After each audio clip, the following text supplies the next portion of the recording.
Today, we're going to talk about the killers of your gut.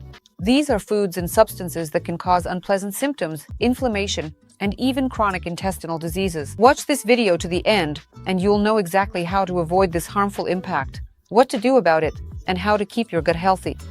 Our gut is not just a digestive organ. I've been saying this for the last 10 years. It's the most important immune organ. Among other things, it affects our mood, appetite, weight, and overall well-being. Let's take the fact that the gut produces about 90% of all the serotonin in the body. Serotonin is the hormone of, let's say, happiness and joy. And imagine if the gut is in bad shape. If we're constantly killing our gut by consuming foods and substances that destroy its normal function, integrity, and structure, then what will happen to our mood and our happiness? Besides, as I said, the gut is the most important immune organ in our body because over 70%, and by some accounts, 80% of immune cells, immunocompetent cells, are located right in the gut. The gut affects energy levels and our mood. There's a direct link between microflora imbalance, fatigue, and depression. There's a lot of research on this, conducted in various male and female groups, which absolutely proves the development of depression and its link to the state of the microbiome. A healthy gut promotes the normal absorption of vitamins, minerals, and trace elements. Everything that's so super important for our health. If you've had anemia for years, low hemoglobin, B9 or B12 deficiency, or iron deficiency anemia, or if iron isn't absorbed from food and only IVs or supplements help, then think about your gut health. Most likely, these elements are simply not being absorbed.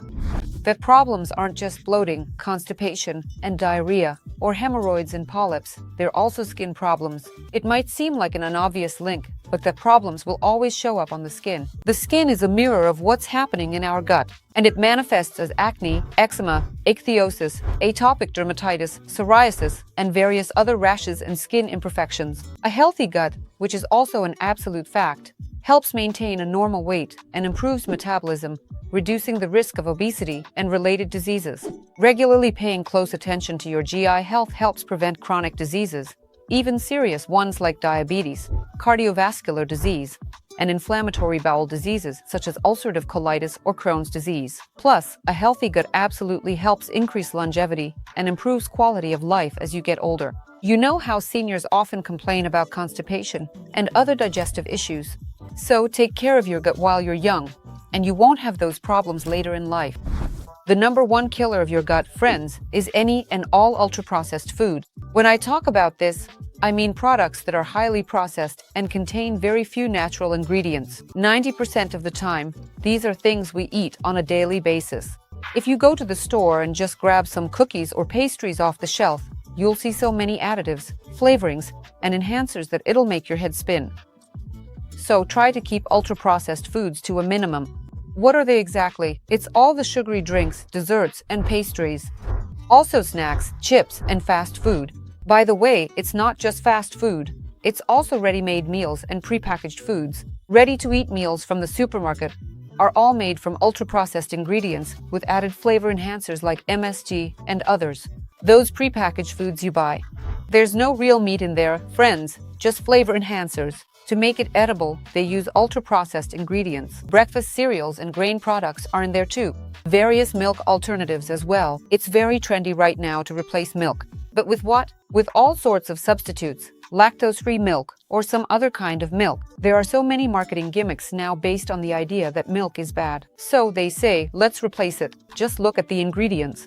If it's almond milk in a carton that lasts 5 years and is full of additives, stabilizers, flavor enhancers, and aromas, then honestly, you're probably better off drinking regular milk. It won't be ultra-processed like that almond milk in a carton. Sauces, seasonings, baked goods, meat products.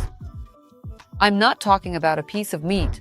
I mean processed meat products like frozen patties, sausages, and so on. Why, you might ask, is ultra-processed food so bad?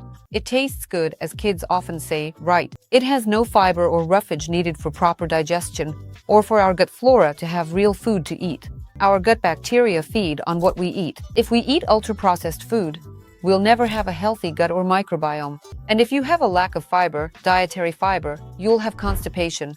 You'll have decreased intestinal motility, and a worsening of the microbiome. When you overfeed your microflora with sugar, white bread, and various products like the ones I mentioned, then don't expect that you're going to feel good. High levels of artificial additives and preservatives trigger inflammation and irritation of the intestinal lining, worsening the microbiome, worsening the composition and function of the microbiome. In ultra-processed foods, and you often don't even think about it, there's a lot of added sugar or artificial sweeteners, which triggers the growth of pathogenic microorganisms in your gut. We know for sure that pathogenic bacteria, fungi, and yeast, they grow and multiply, they feed on sugar, they absolutely love sugar. Accordingly, the more pathogenic flora there is, the greater the risk of various diseases related to the gut.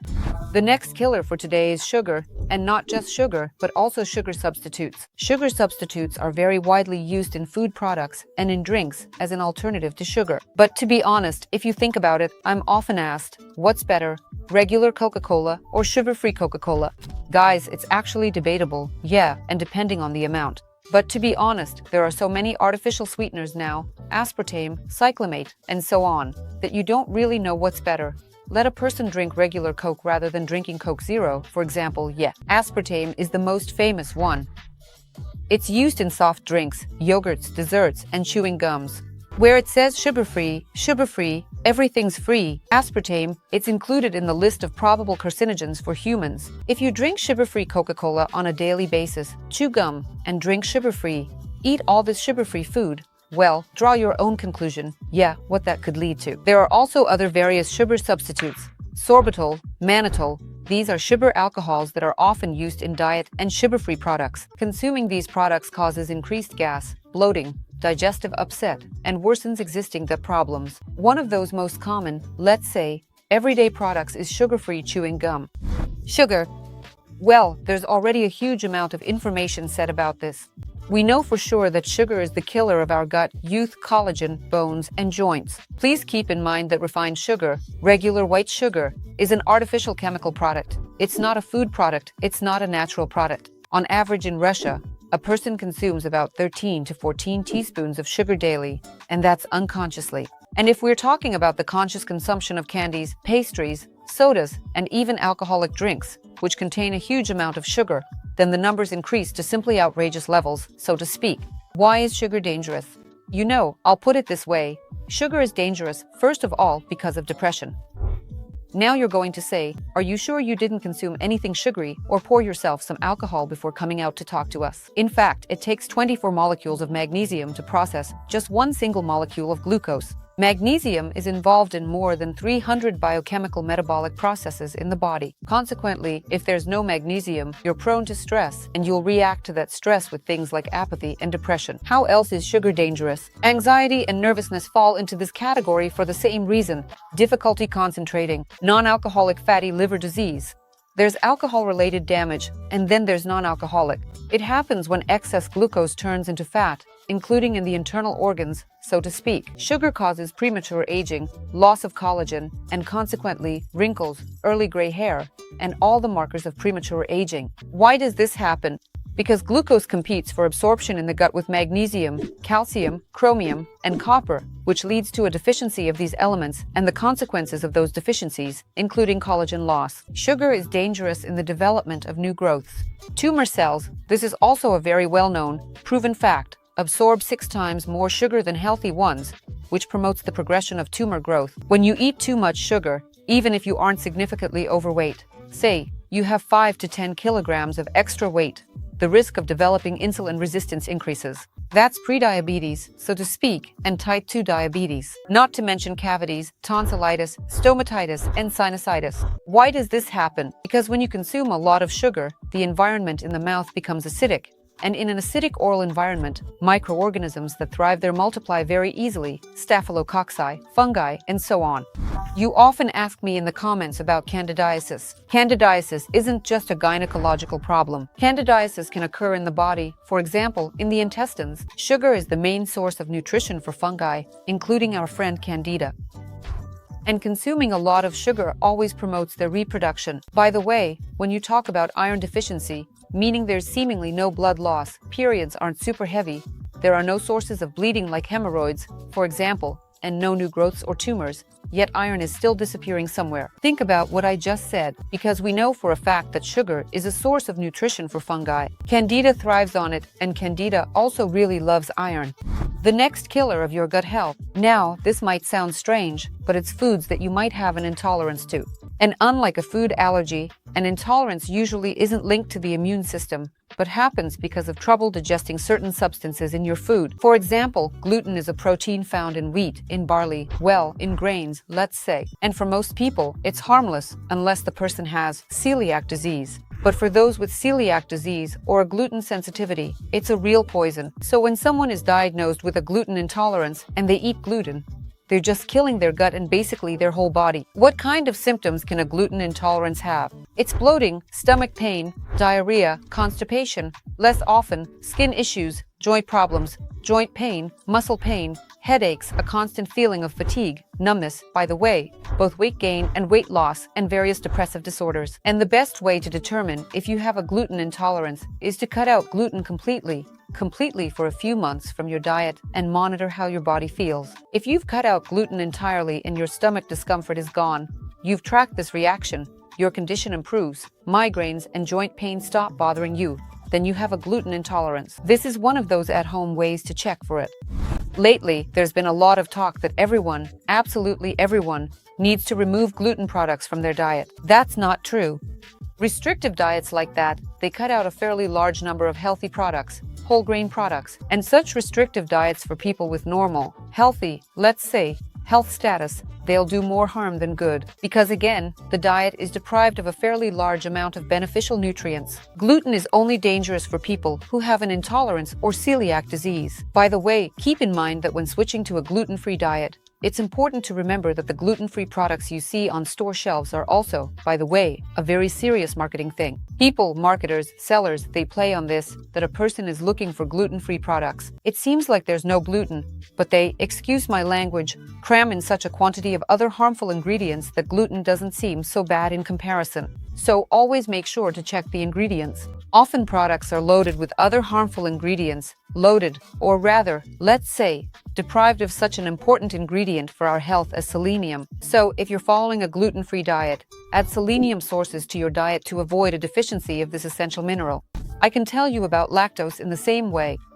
Lactose is a sugar that is found in dairy products. Some people don't have enough of the enzyme lactase to digest lactose, which leads to the same unpleasant symptoms as with gluten. And the question immediately arises, should everyone remove milk and dairy products from their diet? It's the same thing here. If you suffer from some chronic diseases, if you're not a healthy person, then it's worth doing an experiment. Try living without milk and its derivatives for at least a month and track your condition.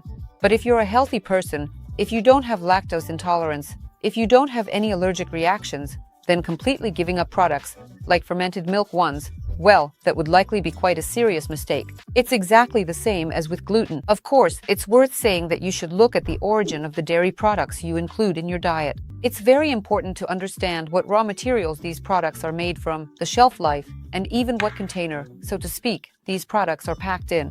If it's a Tetra Pak with a 3-year shelf life, then there's probably nothing healthy in there. What symptoms of lactose intolerance might you experience yourself? The same as with gluten: bloating, gas, abdominal pain, diarrhea, pimples, acne. And where is lactose mainly found? In milk, in cheese, in yogurts, and in many prepared products. There are alternatives, lactose-free milk options, for example, almond, oats, soy, and so on. I already mentioned Tetra Pak and store-bought milk, that it's unclear which milk is healthier here. So such milk can, by the way, be very easily and quickly prepared at home. But if you go to the store, please pay attention to the container, the manufacturer, the raw materials, and if there are any other additives. Regular milk isn't always bad compared to lactose-free milk. A person who monitors their gastrointestinal tract and their health should understand that sugar must be limited. And fruits that seem harmless on one hand, like mango, watermelon, or melon, which contain huge amounts of sugar and have a very high glycemic index, should still be limited by you. And someone who's overweight, with high glucose and insulin levels, and an imbalance in their gastrointestinal tract, should primarily consume fruits with a low glycemic index, high fiber content, and low sugar content.